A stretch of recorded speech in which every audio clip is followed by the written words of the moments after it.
Bioquímica metabólica. Unidad 2. Presentación. En esta segunda unidad de bioquímica metabólica, revisarás ampliamente las rutas metabólicas de los macronutrientes así como su metabolismo integrando las rutas anabólicas y catabólicas. Identificarás los puntos de regulación y control hormonal. Además estudiarás algunas de las posibles manifestaciones clínicas que se manifiestan cuando hay un descontrol interno. Esta unidad es fundamental para comprender el metabolismo de manera global y poder relacionar cada ruta con los problemas que se manifiestan en el organismo. Competencia específica. Explica el anabolismo y catabolismo de los macronutrientes asociando las rutas metabólicas con los puntos de regulación para integrar el metabolismo. Logros. Identifica las diferencias del metabolismo de carbohidratos, lípidos y proteínas. Asocia las rutas metabólicas con los sustratos y desechos correspondientes. Identifica las diferencias entre el anabolismo y catabolismo de cada macronutriente. 2.1. Metabolismo de los carbohidratos. Los carbohidratos son llamados también glúcidos o hidratos de carbono. Este último término es la manera más actual para referirse a ellos. La función principal de los hidratos de carbono es la de proveer energía al organismo. Este macronutrimento es parte principal en la dieta de los seres humanos desde la antigüedad, y corresponde al 60% de una dieta mexicana correcta. Los hidratos de carbono se clasifican según su estructura y número de carbonos en monosacáridos, disacáridos, oligosacáridos y polisacáridos. Y de acuerdo a su absorción en el organismo se clasifican en simples y complejos. Los monosacáridos son las moléculas de hidratos de carbono en su forma más simple. Estos se clasifican de acuerdo al número de carbonos en triosas, 3C, carbonos, tetrosas, 4C, pentosas, 5C, hexosas, 6C, y de acuerdo al grupo al que pertenecen químicamente se dividen en aldosas o cetosas. El primero es si el grupo al que pertenecen es un aldehído y el segundo término es cuando el grupo al que pertenecen es una cetona. Los ejemplos de monosacáridos se detallan en el siguiente diagrama. Ejemplos de monosacáridos: glucosa, fructosa y galactosa. La glucosa y la galactosa son hexosas, 6C, con un grupo aldehído, y la fructosa es una cetosa con 5 carbonos, pentosa. Las estructuras químicas de la fructosa, glucosa y maltosa se pueden apreciar en la figura, 3,4 y 5 respectivamente. Los disacáridos son productos de la condensación de dos moléculas de monosacáridos, entre ellos están la maltosa, lactosa y sacarosa. Además de los 3 disacáridos anteriormente mencionados, también se consideran disacáridos a la isomaltosa y a la celuliosa. Esta última se obtiene únicamente por hidrólisis de la celulosa, no está disponible en la naturaleza de forma aislada. Los oligosacáridos son moléculas que se originan por la unión de 3 a 10 monosacáridos. Las enzimas del ser humano no digieren este tipo de moléculas. Murray, Bender, Kennedy, Rodwell et al., 2010. Ejemplo de ellos son la rafinosa, la maltotriosa, la estaquiosa y la verbascosa.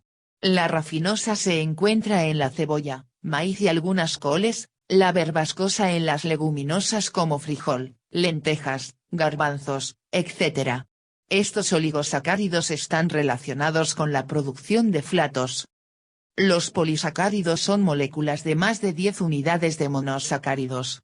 Ejemplo de ellos son el almidón y el glucógeno que son polímeros de glucosa y cumplen una función energética. Además se encuentran la celulosa, la hemicelulosa, pectinas y la inulina, polímero de fructosa, los cuales no son digeridos por las enzimas del organismo humano. Sin embargo, son importantes ya que funcionan como fibra dietaria y son utilizados ampliamente en la industria alimentaria como espesantes de los productos. Es importante señalar que, la celulosa aunque es un polímero de glucosa igual que el almidón, no se puede digerir enzimáticamente ya que sus cadenas de enlace son muy compactas y los puentes de hidrógeno son difíciles de romper por lo que esto le proporciona una función estructural de los vegetales que se traduce como fibra alimentaria. De acuerdo a su absorción los hidratos de carbono también se dividen en dos categorías, simples y complejos. Los hidratos de carbono simples son aquellos que por su estructura no necesitan de una digestión extensa para ingresar al torrente sanguíneo. Entre ellos se encuentra la glucosa, fructosa, sacarosa, y lactosa. Por sus estructuras de una o dos moléculas, el tiempo que tardan para absorberse en el organismo es casi inmediatamente a la ingestión. Se caracterizan además por ser hidratos de carbono libres de fibra. Por su parte, los hidratos de carbono complejos se caracterizan por contener fibra. Esta y su estructura hacen que su digestión sea lenta ya que debe de hidrolizarse a moléculas más pequeñas, glucosa, para su absorción hacia el torrente sanguíneo y a la célula. Ya que la molécula que participa en las rutas metabólicas de los hidratos de carbono es la glucosa. En la tabla 1 se mencionan ejemplos de alimentos donde se encuentran azúcares o hidratos de carbono simples y complejos. 2.1.1 Metabolismo de la glucosa. La glucosa es la molécula final de la digestión de los hidratos de carbono, si bien, también se presentan moléculas de fructosa y maltosa al final de la digestión, estas para entrar al metabolismo deben convertirse mediante reacciones químicas en moléculas de glucosa. En la digestión de los hidratos de carbono participan enzimas que comienzan a trabajar desde la cavidad oral, tialina o amilasa salival, atravesando el estómago y el intestino delgado en donde en la región del duodeno y yeyuno la amilasa pancreática participa en la hidrólisis de estas moléculas así como la sacarasa, lactasa y maltasa para hidrolizar la sacarosa, lactosa y maltosa respectivamente. La absorción de monosacáridos y de la mayoría de los nutrientes se da principalmente en el intestino delgado. Las moléculas finales de la digestión de hidratos de carbono, glucosa, galactosa y fructosa, llegan al hígado por la vena porta. La galactosa y la fructosa se metabolizan completamente en el hígado. A menos que las cantidades sean excesivas. En el hígado, es en donde también comienza la fosforilación de la molécula de glucosa si llega en cierta cantidad. De lo contrario, si sobrepasa el límite de lo que puede metabolizar el hígado, la glucosa pasa al torrente sanguíneo para que pueda ser metabolizada por los demás tejidos.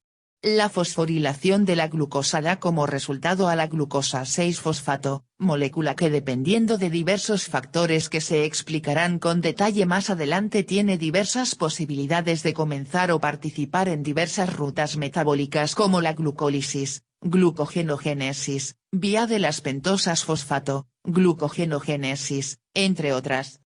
2.1.1.1 Glucólisis. La glucólisis, también llamada vía Embden-Meyerhof, es la vía catabólica de la glucosa, se considera la ruta central del metabolismo, y es la ruta por la cual la glucosa se hidroliza para dar como resultado piruvato que puede dar lugar en condiciones anaeróbicas a lactato, proceso de fermentación, y en condiciones aeróbicas a acetil-CoA, acetilcoenzima A, producto central del ciclo de Krebs. Es en el hígado y en el tejido muscular en donde la glucosa se degrada, es decir, en las células de este órgano y de este tejido es en donde ocurre la glucólisis. En la glucólisis participan varias enzimas catabólicas además de otros compuestos como coenzimas. Esta vía se divide en dos etapas, en la primera es en donde se ubican dos reacciones irreversibles y la formación de una molécula de gliceraldehído 3-fosfato. La primera reacción es la fosforilación de la glucosa, es una reacción irreversible en donde participa la enzima hexoquinasa como catalizador para formar la molécula de glucosa 6-fosfato. Como cofactor participa el magnesio, y es en esta reacción en donde se utiliza una molécula de ATP. La hexoquinasa cataliza también la fosforilación de otras hexosas como fructosa y manosa. En el hígado se encuentra una segunda enzima que fosforila la glucosa, la glucoquinasa, que es específica de esta molécula, actúa únicamente cuando el nivel de glucosa sanguínea es anormalmente alto, como ocurre en la diabetes, Garrido, y otros 2011. La segunda reacción es la isomerización de la glucosa 6-fosfato. Esta es una reacción reversible en donde la enzima que la cataliza es la fosfoglucosa isomerasa. Participan como cofactores el magnesio y manganeso. La molécula que se origina en esta reacción es la fructosa 6-fosfato. La tercera reacción es la fosforilación de fructosa 6-fosfato. En donde participa una molécula de ADP, adenosin-trifosfate, adenosin-trifosfato, y es catalizada por la enzima fosfofructoquinasa. Es una reacción irreversible y participa el magnesio como cofactor. La molécula resultante de esta reacción es la fructosa 1,6-bisfosfato. La cuarta reacción es la división de la molécula fructosa 1,6-bisfosfato, la cual es catalizada por la aldolasa, llamada también fructosa bisfosfato aldolasa, dando lugar a dos moléculas de triosas fosfato, gliceraldehído 3-fosfato, la cual continúa en la ruta de la glucólisis, y la dihidroxiacetona fosfato, que deberá transformarse a gliceraldehído 3-fosfato con la ayuda de la enzima triosa fosfato isomerasa. Hasta este punto, llega la primera parte de la glucólisis, en donde las reacciones de fosforilación ocurren. En la segunda etapa de la glucólisis, se llevan a cabo diversas reacciones de oxidoreducción. La quinta reacción de esta vía es cuando la molécula de gliceraldehído 3-fosfato se oxida para dar lugar a la molécula 1,3-bisfosfatoglicerato. La enzima que participa como catalizador es la gliceraldehído fosfato deshidrogenasa. Participa también el NAD, nicotidamina adenina dinucleótido, como coenzima, y el magnesio como cofactor. Es importante señalar que, por cada molécula de glucosa, se generan dos moléculas de gliceraldehído 3-fosfato. Por esta razón, a partir de aquí las reacciones se multiplican por 2. La reacción número 6 es en donde se da la transferencia del fosfato de 1,3-bisfosfoglicerato para dar lugar a la molécula de 3-fosfoglicerato. En esta reacción se genera la primera molécula de ADP, y es una reacción reversible. La enzima que participa es la fosfogliceratoquinasa. La reacción número 7 es la isomerización del 3-fosfoglicerato. Es catalizada por la enzima fosfoglicerato mutasa, es una reacción reversible y da lugar a la molécula de 2-fosfoglicerato. En la reacción número 8 la molécula de 2-fosfoglicerato se deshidrata y da lugar a la molécula de fosfoenolpiruvato. La enzima que participa en esta reacción es la enolasa. Cabe señalar que, la participación del magnesio se hace presente en esta reacción. La reacción número 9 es la transferencia del fosfato de fosfoenolpiruvato, que da lugar a la molécula de piruvato. El fosfato rico en energía es transferido al ADP, adenosindifosfate, adenosindifosfato, por la enzima piruvato quinasa, generándose así otra molécula de ADP. En esta reacción participan como cofactores el magnesio, el potasio y el manganeso. Con la formación del piruvato culmina la glucólisis. A partir de aquí este puede continuar por dos rutas, la primera es por la vía anaerobia, es decir sin presencia de oxígeno, y la segunda por la vía aeróbica. La vía anaeróbica da como resultado la producción de lactato. Esta vía es utilizada principalmente por el músculo, cuando hay una demanda de energía, como en el caso del ejercicio intenso. El músculo debe de proveer energía de manera rápida, por lo que la producción de lactato se ve aumentada. Por lo contrario, cuando las condiciones son aeróbicas, en presencia de oxígeno, el piruvato puede seguir su ruta hasta la conversión de acetil-CoA, por el complejo enzimático piruvato deshidrogenasa. La ecuación general de la glucólisis aeróbica, de glucosa a piruvato, es la siguiente: Murray, y otros, 2010. La ecuación general para la glucólisis anaeróbica, de glucosa a lactato, es la siguiente: Murray, y otros, 2010. En la siguiente tabla se resumen las enzimas que participan en la glucólisis. 2.1.1.2 Regulación de la ruta glucolítica. La regulación de la glucólisis se da en tres puntos importantes de las reacciones: las reacciones irreversibles. Se presentan tres enzimas de control, las cuales son, la hexoquinasa, la fosfofructoquinasa y la piruvatoquinasa. El punto 1 de control es la primera reacción, en donde la glucosa se fosforila a glucosa 6-fosfato catalizada por la enzima hexoquinasa. El punto de control 2, es en la tercera reacción, en donde la reacción es catalizada por la fosfofructoquinasa. Y el tercer punto de regulación es la última reacción catalizada por la piruvatoquinasa, que es activada por fructosa 1,6-bisfosfato. La relación ADP es el que regula el flujo metabólico de la ruta. Si esta relación es alta debido a que la concentración de ADP es baja, la glucólisis se activa para formar ADP. Si, por el contrario, la relación ADP es baja, la célula inhibe la fosfofructoquinasa y se interrumpe la glucólisis para no producir más ADP. Garrido, y otros, 2011. Puedes ampliar tus conocimientos con el siguiente video. 2.1.2 Ruta de la gluconeogénesis. La gluconeogénesis es una ruta anabólica, en donde se sintetizan moléculas de glucosa a partir de sustratos no carbohidratos. Los precursores gluconeogénicos son aminoácidos, productos del ácido pirúvico y del ácido láctico. Así se tiene que los sustratos como la alanina, aminoácido, el glicerol y el lactato son moléculas a partir de los cuales se pueden sintetizar moléculas de glucosa. Esta vía tiene una importancia fundamental, ya que el organismo requiere de una constante aportación de glucosa. Solamente el cerebro consume por día 120 gramos de glucosa, en periodos de ayuno o de privación de hidratos de carbono en la dieta, como es el caso de las dietas cetogénicas. Esta ruta se activa para mantener el aporte necesario de glucosa al cerebro y otras células que exclusivamente funcionan con esta molécula, como el caso de los eritrocitos. La gluconeogénesis se realiza mayormente en el hígado y en un porcentaje mínimo en los riñones. Las reacciones que se llevan a cabo en la gluconeogénesis, figura 12, son en su mayoría similares a las de la glucólisis, y es una ruta inversa a esta. Con excepción de 3 pasos que son irreversibles en la glucólisis. Las enzimas que participan en la glucólisis también son similares en la gluconeogénesis y al igual que las reacciones, hay 3 enzimas que son diferentes en esta vía. Las reacciones distintas en la vía gluconeogénica son, la formación de fosfoenolpiruvato, la formación de fructosa 6-fosfato y la formación de glucosa. La primera reacción de la gluconeogénesis es la formación de piruvato a fosfoenolpiruvato, en ella participa la enzima piruvato carboxilasa y como cofactor requiere de biotina. Las reacciones después de la formación de fosfoenolpiruvato hasta la fructosa 1,6-bisfosfato son iguales a las que ocurren en la glucólisis, con la participación de las mismas enzimas, pero de forma inversa.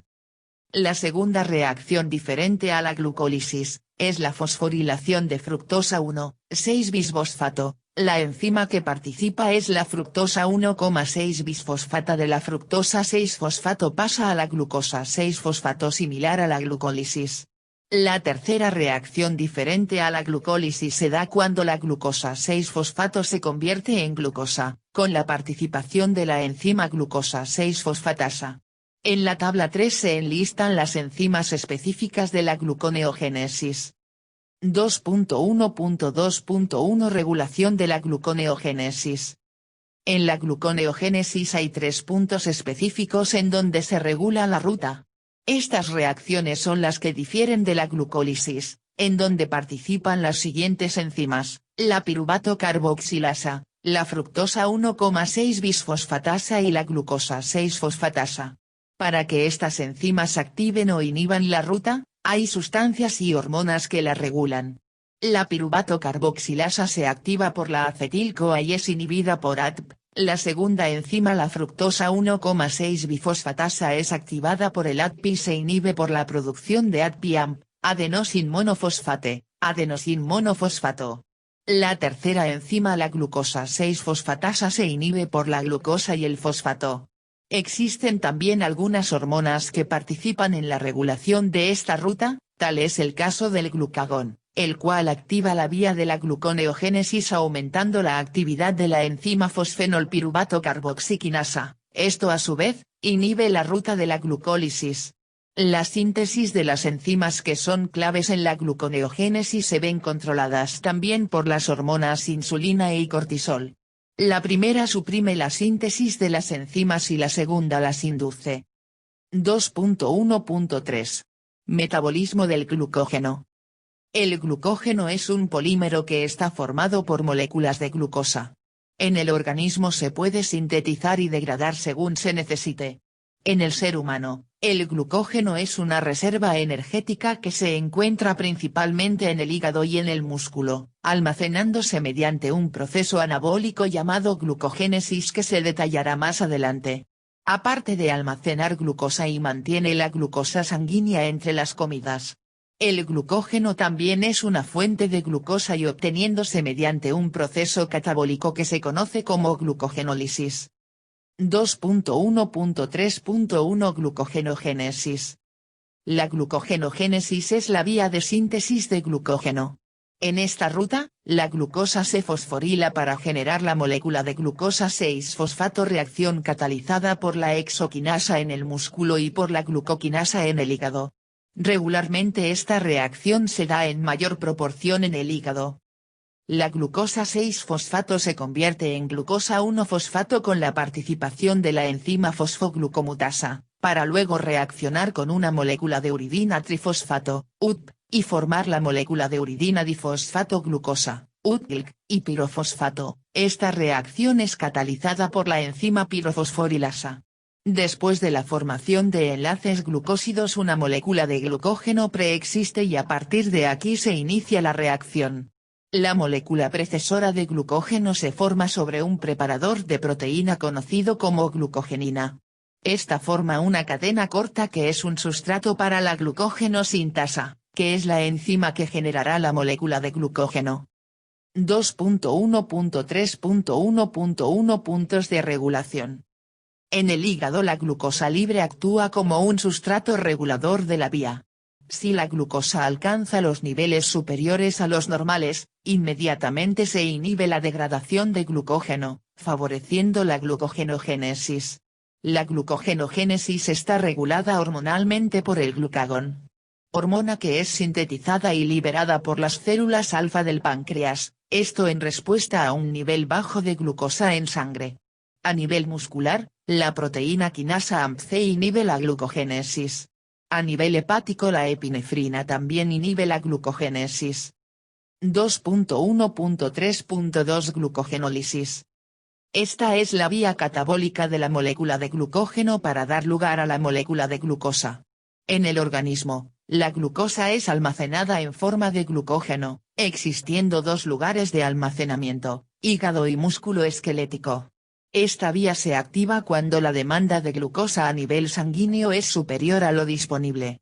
Por ejemplo, cuando se realiza ejercicio vigoroso, la glucosa de la dieta y que se encuentra disponible en sangre se termina ya que hay demanda de glucosa por el mismo ejercicio, así que para mantener la homeostasis del organismo y más específicamente de la glucosa, se activa la ruta de la glucogenólisis que se define como la degradación de glucógeno. La epinefrina estimula esta ruta, mientras que el glucagón la inhibe. Otro ejemplo de activación de esta ruta es cuando el organismo se encuentra en estado de ayuno, y para poder continuar con las funciones vitales, el organismo debe activar esta ruta para liberar moléculas de glucosa y así mantener la homeostasis. Esta vía permanece en casos extremos hasta que el glucógeno se termina, pasando a otra vía catabólica o bien, se inactiva cuando comienza ya la ingestión o administración de glucosa de manera externa, es decir a través de la dieta. Al igual que en la glucólisis, en la glucogenólisis participan enzimas y cofactores. 2.1.3.2.1 Puntos de regulación. Los puntos de regulación más importantes de esta ruta son, a nivel muscular, la proteína quinasa AMPC activa la glucogenólisis, a nivel hepático la epinefrina activa la glucogenólisis, el glucagón es una hormona que inhibe esta vía. 2.2 Metabolismo de lípidos. Los lípidos son sustancias compuestas por carbono, hidrógeno y oxígeno. Tienen características químicas especiales, son insolubles en agua y son solubles en solventes orgánicos. Además, su densidad es menor que la del agua. Esto es importante ya que con estas características se explica lo que sucede en el organismo con ellos. Los lípidos necesitan sistemas de transporte especializados en el organismo, llamados lipoproteínas. Sin estas moléculas, los lípidos no podrían distribuirse en el cuerpo. Dentro de las lipoproteínas se encuentran, VLDL, Very Low Density Lipoprotein, LDL, Low Density Lipoprotein, HDL, High Density Lipoprotein. Los lípidos comúnmente son denominados grasas y representan un 30% de una dieta correcta. Aunque regularmente se le ha dado mala fama a este macronutrimento, relacionando su consumo con enfermedades como la diabetes, obesidad y sobrepeso, etc., no es del todo cierto, ya que restringir los lípidos de la dieta conlleva a serios problemas de salud. Conocer su importancia es esencial para la labor del nutriólogo para poder acertar con los planes de alimentación y sobre todo, no restringir sino cambiar de calidad los lípidos. Las funciones de los lípidos en el ser humano son cruciales para el metabolismo y la vida misma. Este macronutrimento participa para la formación de hormonas, vitaminas, membranas celulares y funciona también como la mayor reserva de energía en el organismo, proporcionando y regulando la temperatura corporal. Los lípidos se dividen de manera cuantitativa y cualitativa. Desde la perspectiva nutricional los más importantes son, los ácidos grasos que a su vez se subdividen, triglicéridos o triacilgliceroles y el colesterol. Los ácidos grasos son componentes de los fosfolípidos y de los triglicéridos.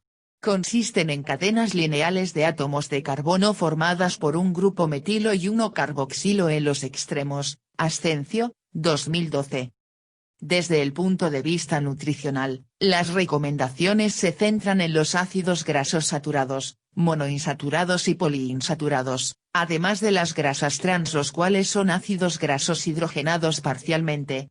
El porcentaje recomendado en una dieta correcta de ácidos grasos saturados es de 7% del valor calórico total, VCT, y la recomendación de ácidos grasos trans es del 0%.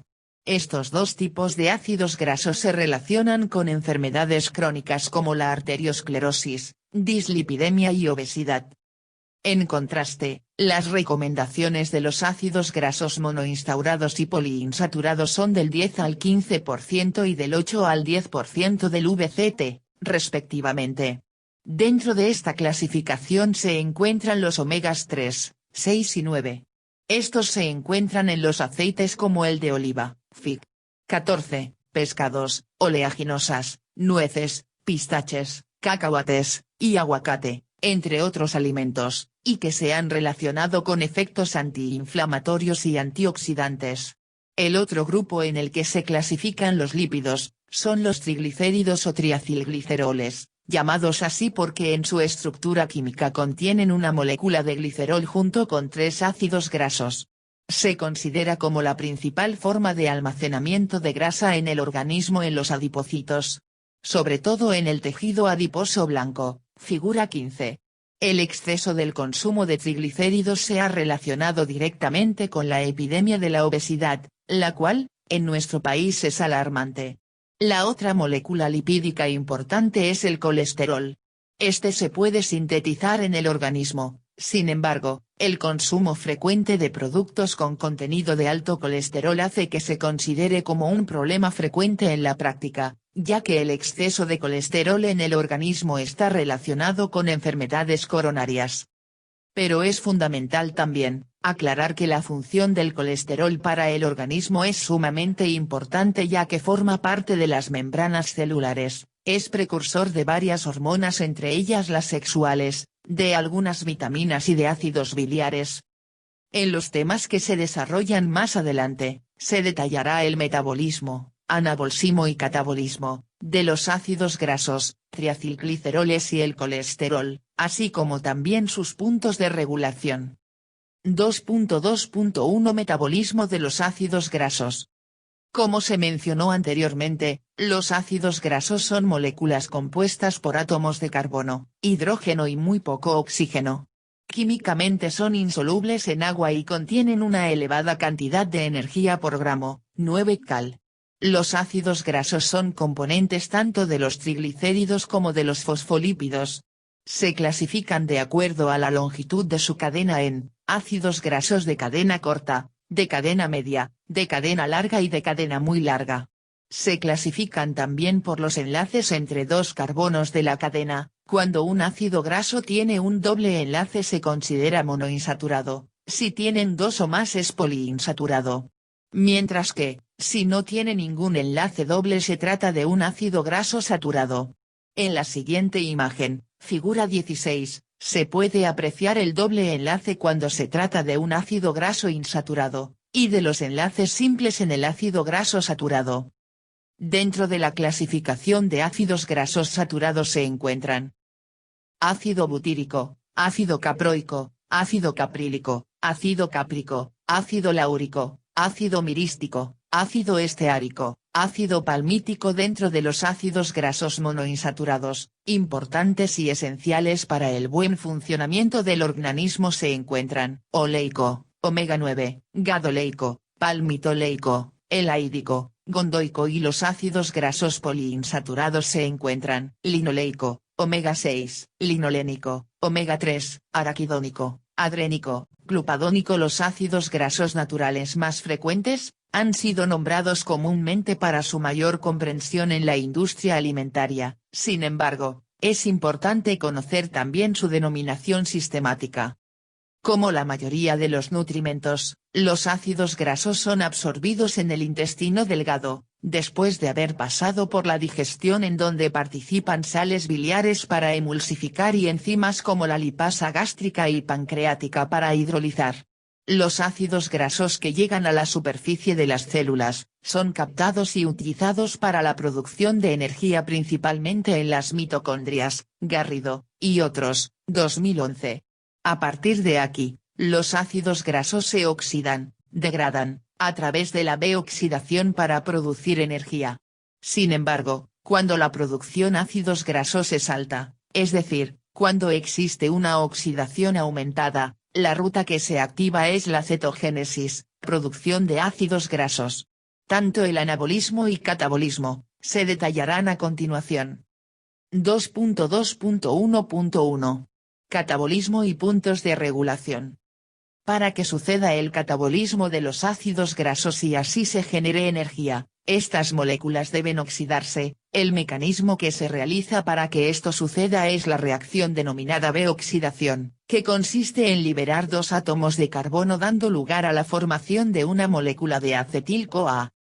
Para poder catabolizarse el ácido graso libre o no esterificado debe activarse para poder pasar a la degradación. La primera reacción que ocurre entonces es la activación del ácido graso. Esta reacción tiene lugar en el citoplasma. Y se requiere de una molécula de AT para que se lleve a cabo, es catabolizada por la enzima fosfatasa. La unión se da de la siguiente manera, ácido graso más CoA acil-CoA. En esta reacción la molécula resultante es la acil-CoA, la cual se le considera como un ácido graso activado. Ahora, para que la reacción continúe, esta molécula debe transportarse del citosol a la mitocondria. Sin embargo, atravesar la membrana mitocondrial resulta difícil para los ácidos grasos de cadena larga, los cuales necesitan de una molécula de L-carnitina que ayuda a facilitar el paso. Los ácidos grasos de cadena corta no tienen este problema, ya que pueden pasar libremente por la membrana sin ninguna ayuda. Además de facilitar el paso hacia la oxidación, transportador, de los grupos acilo, la L-carnitina funciona como separador de almacén de coenzima A citoplasmática y mitocondrial. La carnitina resulta inhibida por la malonil-CoA, producto intermediario de la lipogénesis, que actúa como elemento de regulación en la oxidación de los ácidos grasos. Cuando el ácido graso está activado, acil-CoA, y se encuentra ya en la mitocondria, comienza la segunda reacción, que es la oxidación. En esta, la molécula de acil-CoA sufre una deshidrogenación, con la participación del cofactor FAT, y da lugar a la molécula de transenoil-CoA. En la tercera reacción ocurre una hidratación dando como resultado una molécula de hidroxiacil-CoA. La reacción 4 ocurre de nuevo una oxidación dando como resultado una molécula de cetoacil-CoA. La quinta y última reacción es la tiólisis, que es la liberación de la molécula de acetil-CoA. Esto sucede debido a la entrada de otra molécula de CoA, formando un acil-CoA que contiene dos átomos menos de carbono que la molécula de ácido graso original que ingresó al ciclo. El resultado de la B-oxidación es, entonces, una molécula de acetil-CoA, que resulta del metabolismo de la glucosa, lista para ingresar al ciclo de Krebs. La regulación de la oxidación de los ácidos grasos se controla principalmente por la disponibilidad de los ácidos grasos en el organismo. A su vez, esta disponibilidad se ve fuertemente afectada por las hormonas. Cabe señalar que el almacenamiento de los ácidos grasos se da en los adipocitos, y el tejido adiposo es un órgano endocrino que recientemente se ha vinculado con la producción de diversas hormonas que afectan y regulan al metabolismo, tal es el caso de las citoquinas y la leptina. 2.2.1.2 Anabolismo y puntos de regulación. La vía del anabolismo de ácidos grasos ocurre en el citosol. En el organismo pueden ser sintetizados diversos ácidos grasos, considerados los no esenciales. Ya que si no provienen de la dieta, no surge ninguna anomalía. El sustrato inicial para esta vía es la molécula de acetil-CoA que proviene del metabolismo de hidratos de carbono, de ácidos grasos y de algunos aminoácidos. Esta molécula se condensa con el oxalacetato para dar lugar a una molécula de citrato.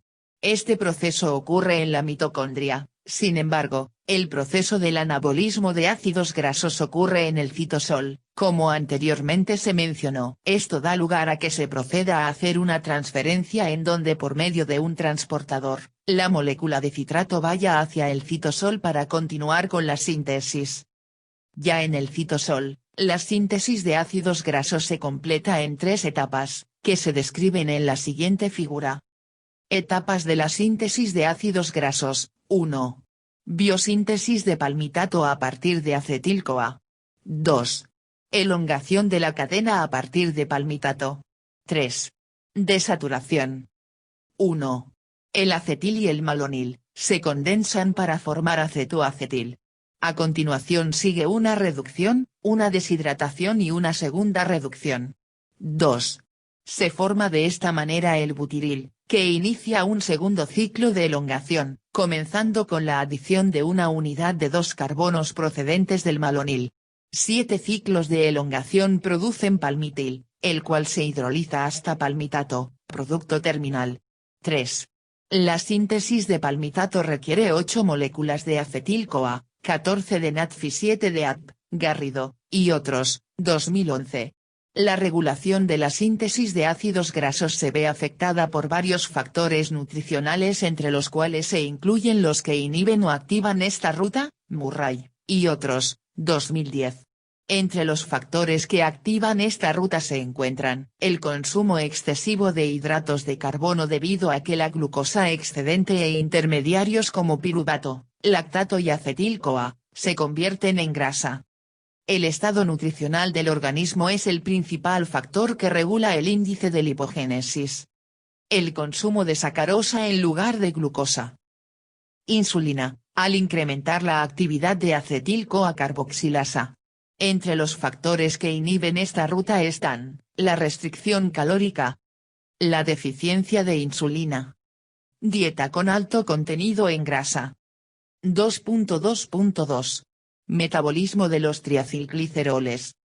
Los triacilgliceroles o triacilglicéridos son moléculas formadas por 3 moléculas de carbono y una molécula de glicerol. Son moléculas que forman el principal depósito graso como reserva, en el tejido adiposo blanco. El consumo excesivo de hidratos de carbono en la dieta así como de grasas saturadas, conllevan a una elevación anormal de triacilglicéridos que está relacionado principalmente con problemas de pancreatitis y con el síndrome metabólico. Es sumamente importante conocer el metabolismo de esta molécula, ya que para realizar una intervención nutricia adecuada, las bases del metabolismo ayudarán a tomar medidas estratégicas. 2.2.2.1 Catabolismo y puntos de regulación. El mayor depósito de reserva de energía se da en los adipocitos. En periodos de ayuno prolongado, de restricción calórica por algún tratamiento nutricio o durante el ejercicio intenso, es en donde comienza la movilización de las moléculas de triacilglicéridos, es decir su degradación. La degradación de triacilglicéridos tiene como principal función la de proveer energía durante periodos en donde el organismo la requiere por una demanda intensa, alguna enfermedad, tratamiento para reducción de peso, ayuno prolongado, inanición. Para producir esta energía, La molécula es hidrolizada por las lipasas del tejido adiposo, así se divide en una molécula de glicerol y 3 de ácidos grasos. La primera se va directamente al hígado en donde se convierte en dihidroxiacetona fosfato para entrar a las vías glucolítica o gluconeogénica según lo requiera el organismo.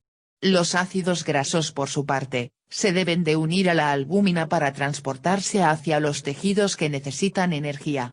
Las dietas cetogénicas basan su funcionalidad en esta explicación del metabolismo.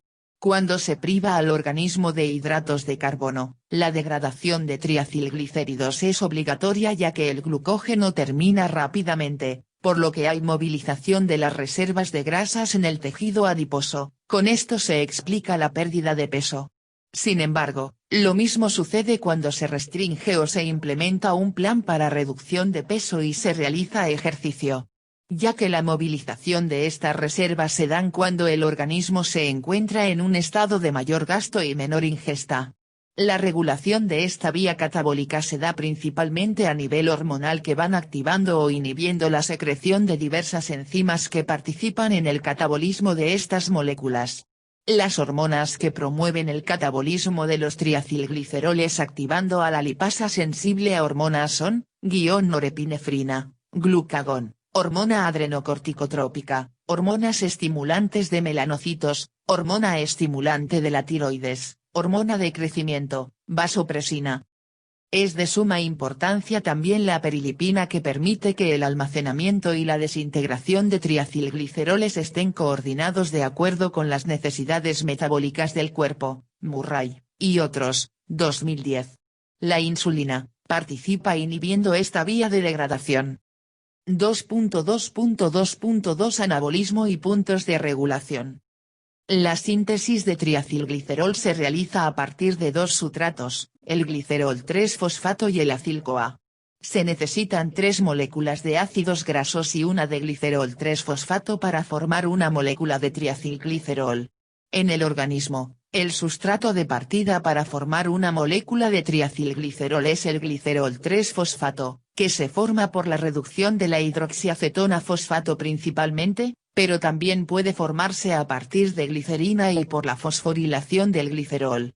En el siguiente esquema se pueden apreciar las enzimas que participan en estas reacciones así como los productos participantes y resultantes. Síntesis de triacilglicéridos, reacción 1. Esterificación de los carbonos y glicerina con 2 ácidos grasos, reacción 2.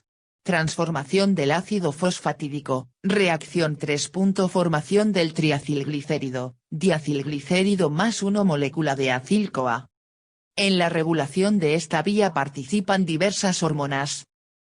La perilipina que permite que el almacenamiento y la desintegración de triacilgliceroles estén coordinados de acuerdo con las necesidades metabólicas del cuerpo, Murray, y otros, 2010.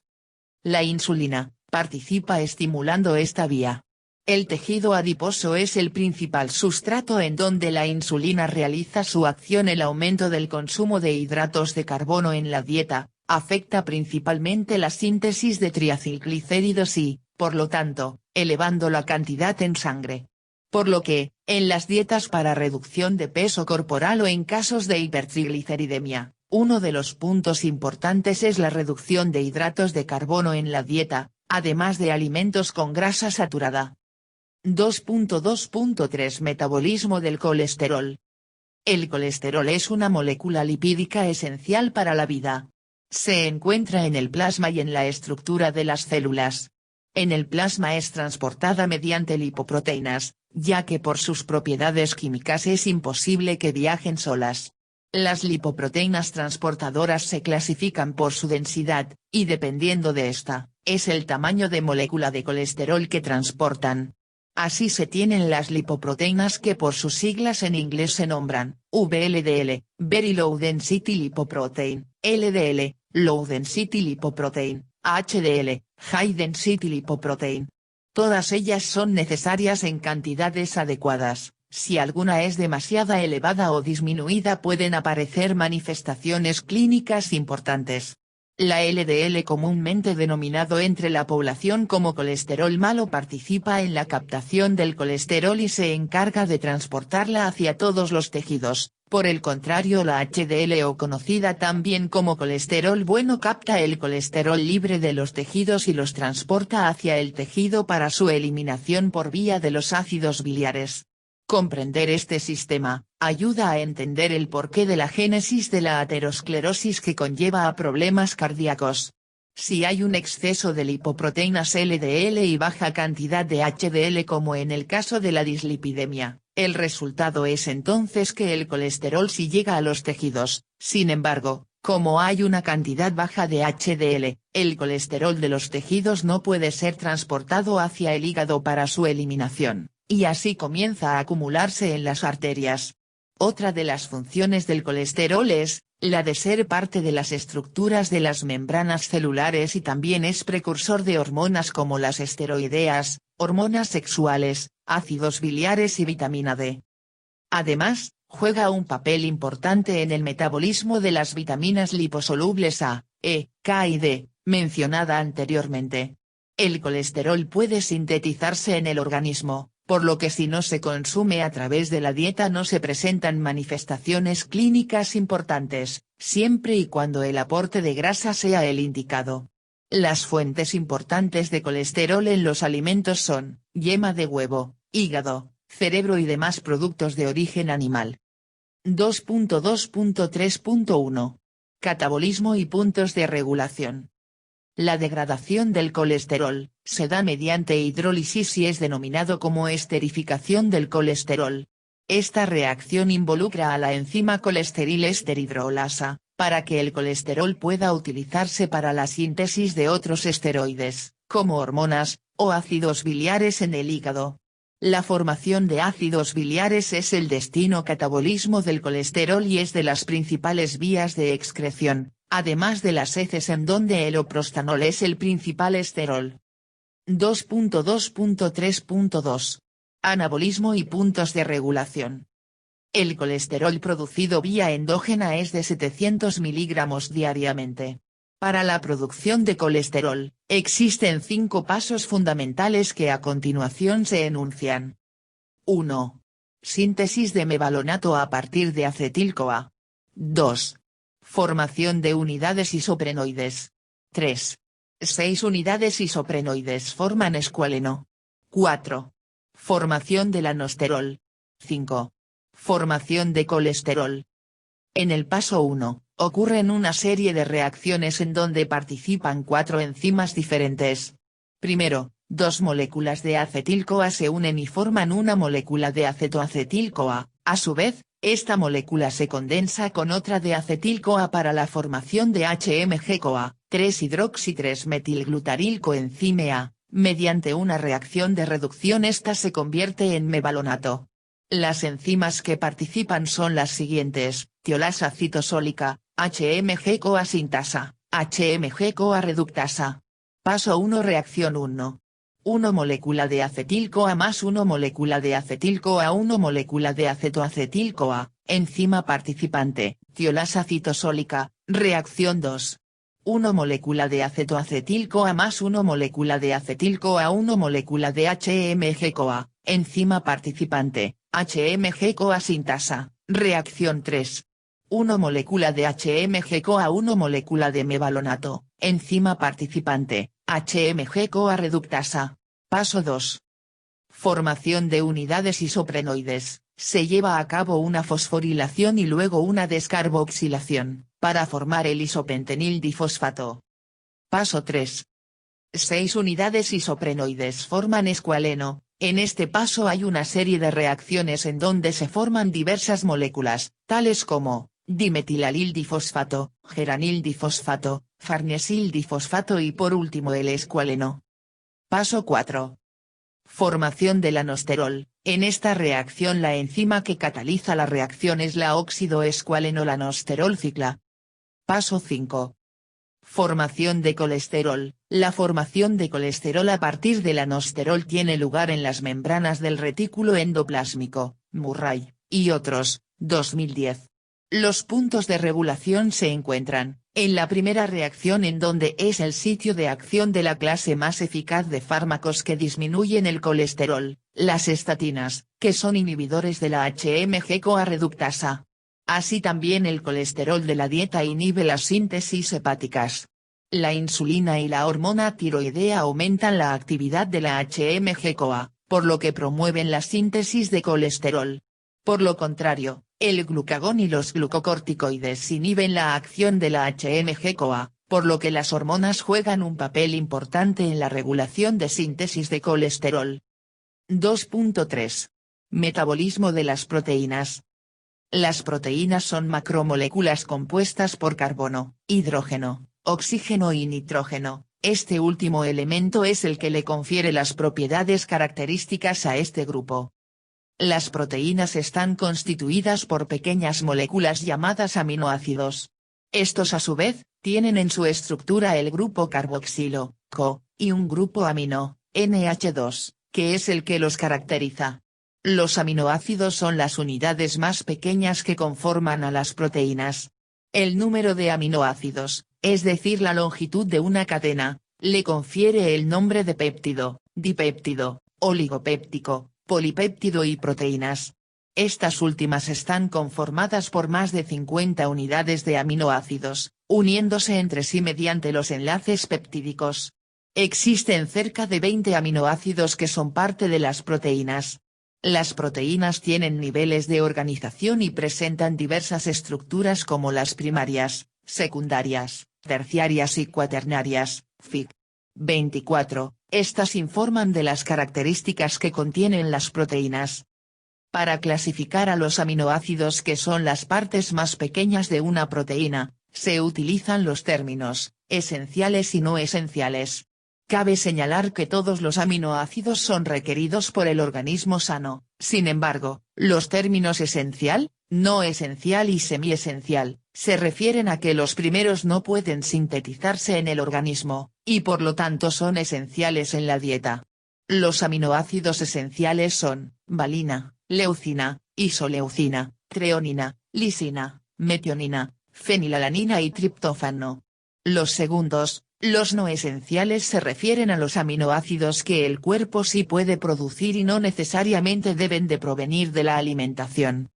Y por último, los semiesenciales son aminoácidos que en determinadas situaciones fisiológicas se requieren en mayor cantidad a lo que el cuerpo puede producir, como en el caso de la histidina, arginina, cisteína y tirosina.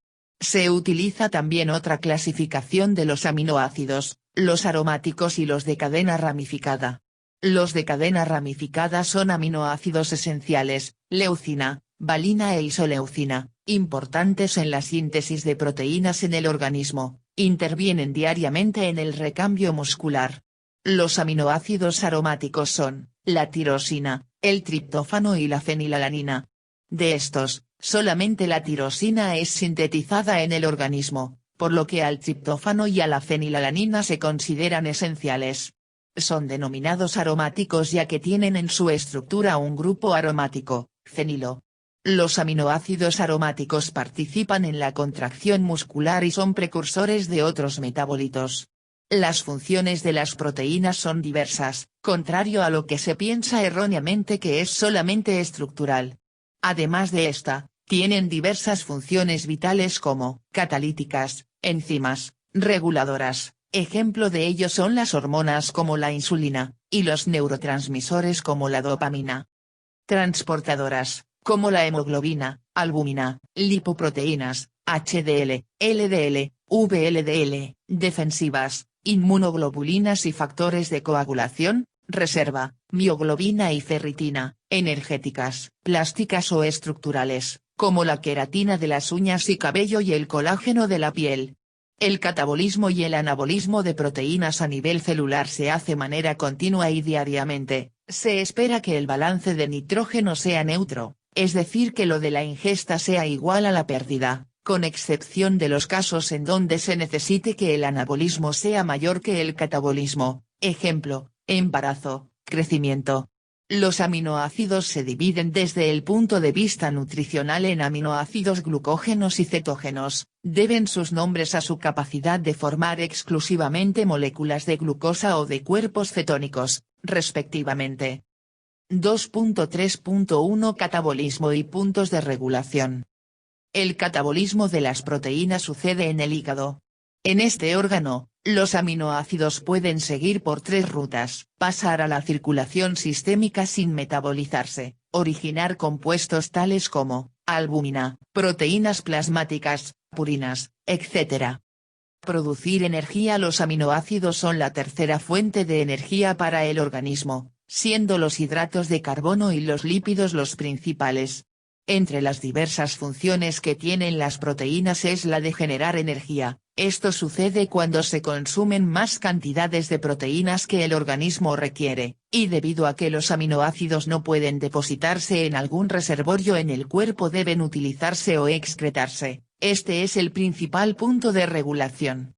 La vía catabólica comienza entonces, cuando se elimina el grupo de amino de los aminoácidos, proceso llamado transaminación, y se transporta al siguiente paso. En este punto se obtiene el esqueleto carbonado y el grupo amino. La segunda reacción es la desaminación, que consiste en que el amino es excretado en forma de amonio, NH4, hacia el ciclo de la urea, en donde se elimina en forma de amoníaco, NH3, que conforma la urea y es excretada por la orina. Aquí radica una manifestación clínica frecuente cuando el sistema renal no funciona, como en el caso de la insuficiencia renal crónica, en donde no hay formación de orina y la urea permanece en el cuerpo, el organismo se intoxica y las consecuencias son fatales. Los esqueletos carbonados a su vez, se degradan a cetoácidos, para integrarse al ciclo de Krebs y síntesis de ácidos grasos, cuerpos cetónicos y glucosa. En la figura 21, se puede apreciar el proceso de desaminación y transaminación. En la transaminación participan enzimas denominadas transaminasas o aminotransferasas. Estas son enzimas que catalizan la transferencia de un grupo amino desde un aminoácido a un cetoácido. Existen dos enzimas transaminasas que participan en la transaminación, las cuales son AST, aspartato aminotransferasa, la cual realiza la transaminación del aspartato a cetoglutarato. ALT, alanina aminotransferasa, realiza la transaminación de la alanina a cetoglutarato. La regulación del catabolismo de los aminoácidos se da principalmente por la cantidad de sustrato en niveles aumentados, es decir, cuando la ingesta es muy rica en proteínas. Los aminoácidos ramificados no se catabolizan en el hígado, sino a nivel muscular. Por el contrario, los aromáticos sí. En el área clínica esto es sumamente importante, ya que cuando existe un problema hepático, se ve afectado el metabolismo de los aminoácidos aromáticos que al acumularse provocan encefalopatía hepática, por lo que, se recomienda el consumo de alimentos con aminoácidos ramificados y no aromáticos.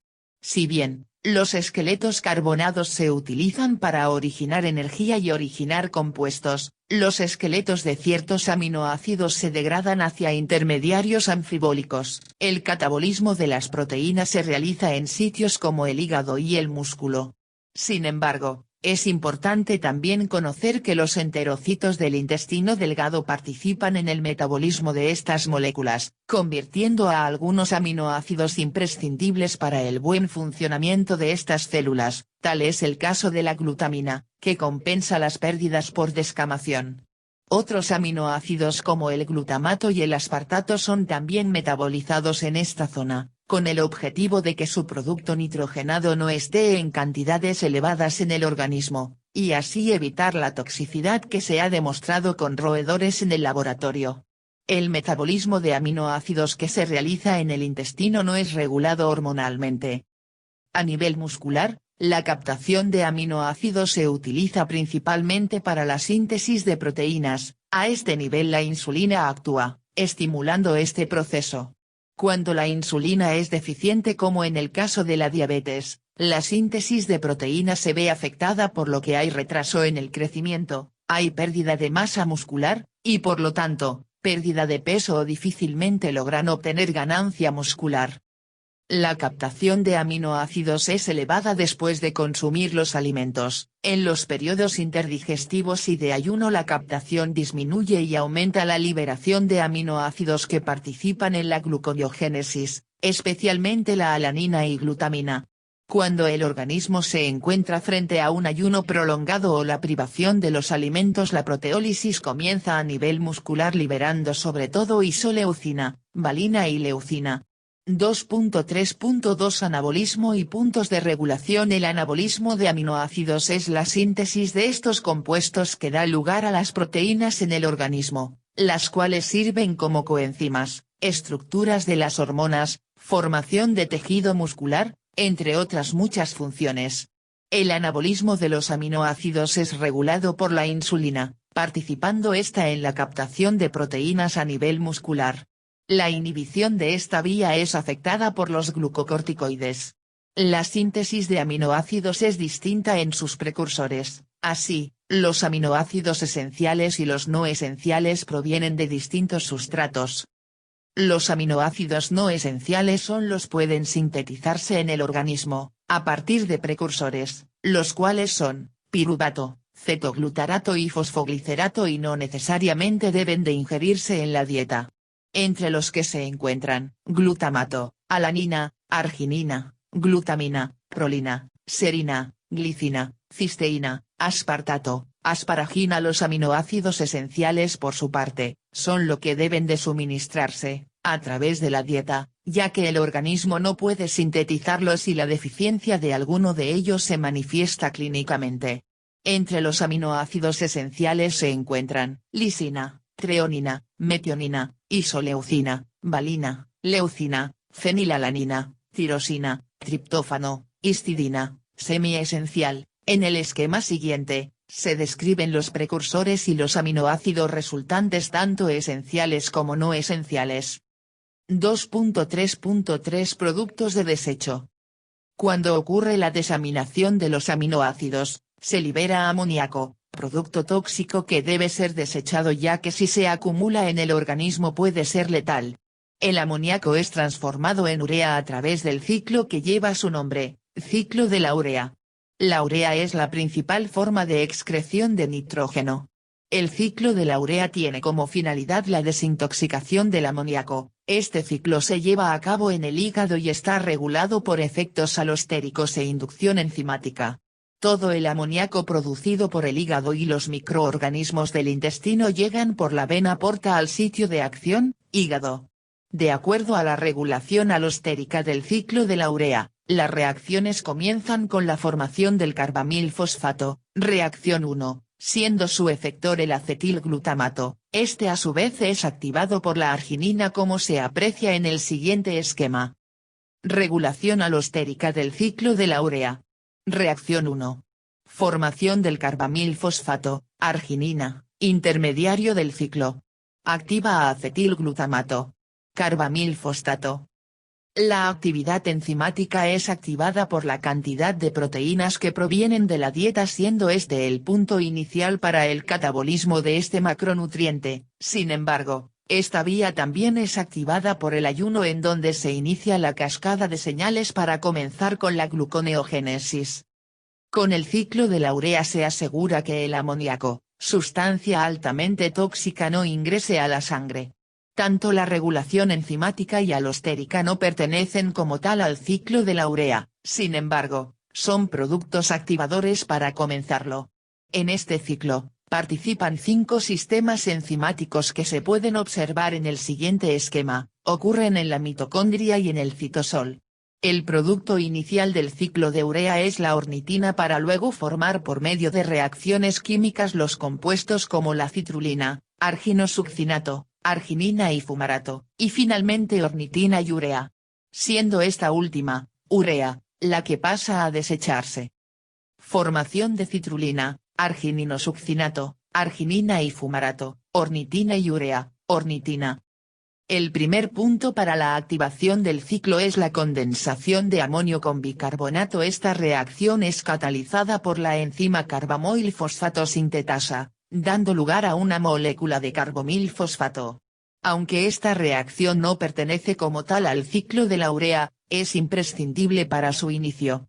La primera reacción del ciclo se da en la mitocondria, y es la formación de citrulina, con la participación de la enzima ornitina transcarbamilasa. La citrulina pasa de la mitocondria hacia el citosol en donde forma la molécula de argininosuccinato, reacción catalizada por la enzima argininosuccinato sintetasa. El argininosuccinato se hidroliza en arginina y fumarato, este último es el punto de conexión entre el ciclo de Krebs y el ciclo de la urea. La arginina es dividida en ornitina y urea en el citosol por la enzima arginasa. La molécula de ornitina se transporta hacia la mitocondria para incorporarse de nuevo al ciclo de la urea, mientras que la urea se transporta hacia los riñones, para ser excretada por la orina. Cierre de unidad. Felicidades. Has concluido la unidad 2. Hagamos una recapitulación de lo aprendido. En el metabolismo de los macronutrimentos, existen diferentes rutas de catabolismo y anabolismo que han ayudado a comprender las enfermedades y poder descubrir o implementar nuevos tratamientos para ellas. Las principales rutas metabólicas son, para la glucosa, glucólisis, gluconeogénesis, glucogenogénesis, glucogenólisis. La glucólisis, también llamada vía Embden-Meyerhof, es la vía catabólica de la glucosa. Se considera la ruta central del metabolismo, y es la ruta por la cual la glucosa se hidroliza para dar como resultado piruvato que puede dar lugar en condiciones anaeróbicas a lactato, proceso de fermentación, y en condiciones aeróbicas a acetil-CoA, acetilcoenzima A, producto central del ciclo de Krebs. Para los lípidos está la lipólisis que se lleva a cabo mediante la B-oxidación de los lípidos, lipogénesis. Para las proteínas se encuentra, la transaminación y desaminación propias del catabolismo, así como el ciclo de urea como metabolito de excreción. Y la ruta anfibólica por excelencia es el ciclo de Krebs, ciclo que genera energía. El metabolismo se ve regulado mediante reacciones alostéricas, hormonales y por sustrato. He ahí la importancia de relacionarlas y aprender a qué nivel y cuándo participan. A partir de los conocimientos construidos tendrás la posibilidad de comprender el metabolismo, sus rutas y su regulación para poder entender el porqué de las manifestaciones clínicas que aparecen en algunas patologías, o comprender lo que sucede cuando alguna de las hormonas no se produce en cantidades suficientes.